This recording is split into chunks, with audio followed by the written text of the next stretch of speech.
grab a cup of coffee or tea and come spend a little time with me. Today's episode is a little longer than usual because we're talking about something I get asked all of the time. How do you actually connect with your guides? Not just in meditation, not just during the big moments, but in the middle of ordinary life. Let's get into it. I had a reading recently. Guy came in, I'm going to call him Nathan. He wanted to know what I was picking up around his career, what timeline I was seeing for the positive changes that he could just feel in his life, what he'd actually be good at, like fulfilled by. So I went in and I started pulling information that I was getting from Spirit. And partway through, he stopped me and he's like, where is this information coming from? And I told him, when information comes from guides, I typically get a tap on the side of my left head.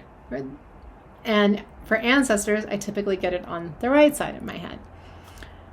When it's coming from his energy field, like, the psychic stuff that comes in, it feels a little different. The timeline piece was definitely from his guides, but the work itself, the passion, was coming from him. And that was it.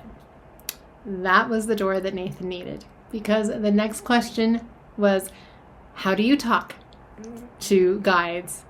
And how can I talk to them myself? And honestly, that's where a lot of my readings go eventually. I mean, sometimes over time, sometimes in the same one. Nathan just got there faster than most. Welcome back to More Than We See. I'm Natalie, and today we are talking about guides. So a fair amount of folks come to me and just want a reading. They want to hear from someone that they've lost, or they want to know what I'm picking up, like Nathan did. And they never ask, how do I do it? Or whether they can do it themselves. And that's completely valid. That's not a lesser version of this work. But Nathan's not the only one who's asked me this. And if you've ever wondered about your own guides, such as how you hear them, or how to know when they're there, or whether you're doing it wrong, that is what today's podcast is all about. So about 9 years ago, I was in a period of really focused development. So I was aligned with a group from a city that's kind of near mine. Good people, serious practitioners, and we were meeting daily for about a week. And everyone was having experiences, like big ones, vivid, detailed, like all of these layers. And they were coming in each day with these stories that you could just feel the energy around. Now, I want to be clear about who I was at that point, because I had already been seeing spirits for years, like since I was a little girl, hauntings and presences and things that showed up uninvited. So this is not new territory for me, but talking to my guides felt different. Like that felt a lot more personal to me. Like there's some type of relationship, and I didn't know the etiquette, or maybe the rules rather. So I was trying all of the different approaches, the meditations, the visualizations, the structured asks, watching for the signs that I thought I was supposed to get. And one afternoon, I was just taking a break sitting in my backyard. Nothing formal about it, just literally being outside. And if you've been around for a while on this podcast, yes, it's my backyard again. And apparently that's just where I land. So 2 names, though, came and popped into my head. Not a vision, not a voice from somewhere else, just 2 names. And I knew. I just knew. And then almost immediately, I felt a little silly because everyone else in that group was having these organized, significant moments. And I got 2 names in a backyard.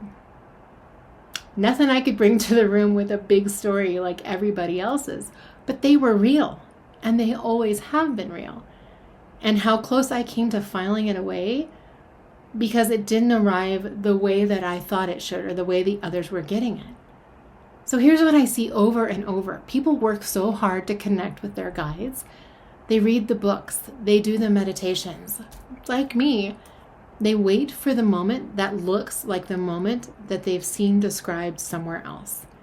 And in doing all of that, we walk right past what's already arriving. Like I did. The problem isn't that people can't connect. It's that what they're receiving doesn't match the version that is expected.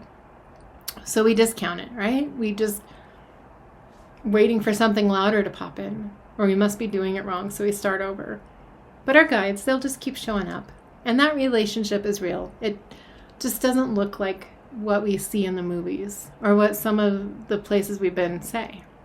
So I'm going to give you something practical here. We're going to talk through 4 doorways. Not necessarily as a protocol. I don't want another checkbox for you, but just 4 different places where people get stuck and a way through each one of them. Take what fits, leave what doesn't. Like, don't press yourself through these things. So the first doorway is for the person who's waiting for something dramatic. If you've been in development spaces for any time, you've heard the big stories that I'm talking about. The visions and the clear voices and the unmistakable signs that some folks get. And those things do happen. I'm not going to tell you they don't. But I don't think they're the standard. I think most people over time build a story that is more ripe than where it once started. So, that's not normally what ongoing guide communication is going to look like. Most of it is kind of quiet, just a sense, a knowing, a word that is just going to surface. If you've been waiting for that dramatic version and nothing like that has come through, pay attention to maybe what has come through, because the quiet version counts too. If you want to start building that relationship deliberately, I want you to try this. I want you to create a white room in your mind. Nothing in it except 2 chairs and a light. Invite one guide. Don't ask any big questions. Just ask, what do you wish I understood about how you communicate? And then just notice. Do you see clothing? Is there a posture, energy, distance, taps on your body? Whether anything is said. When it feels done, leave the room without forcing it. The goal is not a conversation. The goal is just familiarity. The second doorway is for the person who says nothing is coming through. 9 times out of 10, something is coming through. But we've often decided what receiving looks like. And so we scan for that specific thing while everything else arrives unnoticed. So we all have a dominant intuitive channel. So try to pay attention to that. Try to learn that about yourself. But some people feel things in their body, and some get images, and some people hear words or names or sentences that arrive. Some people simply know the way that I knew in the backyard without being able to explain how. So if you've been trying to see something, but you actually are a knower, then you're going to keep coming up empty. Not because there's nothing there, but because you're trying to pay attention to the wrong sense. So instead of trying to force a channel that isn't yours, start cataloging what is arriving. Invite everything. Invite your guides to help you define their personalities and energies. Give each guide their own index card. You can start with 1 card or 5 cards or 10 cards.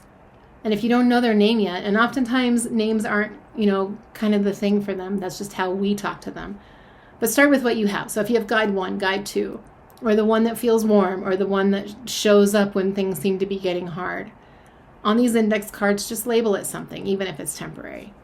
Every interaction adds something to that card. When you sense anything, write it down, like a color or a feeling or a body signal or an image that keeps showing up. Over the months, these cards are going to become personality profiles. And what felt like nothing when you started is a whole lot of consistent information now. And you can start determining how many guides you have. Which leads me to our third doorway, which is for the person who feels like they might have one more guide, they can't tell them apart.